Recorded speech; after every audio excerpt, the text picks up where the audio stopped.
முடிக்க வேண்டிய கடமை நமது கடமையாக இருக்கிறது. அபிமன்யு ஆகப்பெரிய ஆள், அவர் வரலாறு வீர வரலாறு. ஆனால் உள்ளே போனால் வெளியே வர தெரியாத வீர வரலாறு. வீரத்துக்கு உள்ளே போவார், வெளியே வர தெரியாது.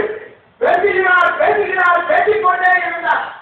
எல்லாவற்றையும் வீரத்துடன் நிபந்தனாகவே வைத்தார். அது கடந்த 4 ஆண்டு காலமாக அதற்கு முன்பாக போட்டியிட்ட போது எதையெல்லாம் சாதிக்க வேண்டியவையோ அதையெல்லாம் சாதிக்க வேண்டியவை. நம்மளுடைய ஆயுட்கால முழுவதும் அதையெல்லாம் சாதிக்கப்பட வேண்டியது நினைத்து போயிருக்கிறது. அவர் எல்லாவற்றையும் தெரிந்து பிடித்து விட்டு சொன்னாரா, நாங்கள் வந்துவிட்டால் இத்தனை கோரிக்கையை வென்று விடுவேன் என்று சொல்லவில்லை. மாறாக உடனடியாக உங்களுக்கு ஆப்ஷன் கார்டு தந்து விடுவோம். எதற்கென்று சொன்னால் கருவாடை மீனாக்கி விடுவோம், கரந்தமாலை வழியிலே குடித்து விடுவோம்.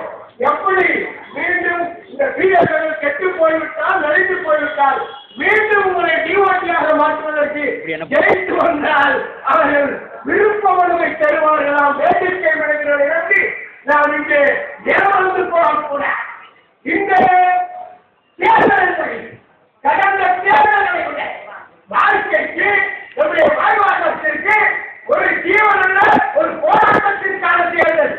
ஏதோ மாநாட்ட வழியாட்டவில்லை.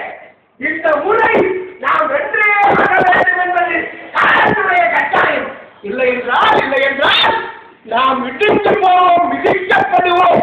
இவர்களால் சரணாகதி அடைவார்களால் சோற்றை சேர்த்து விட்டால் அவர்கள் நம்மை மிதித்து விட்டு போவார்கள்.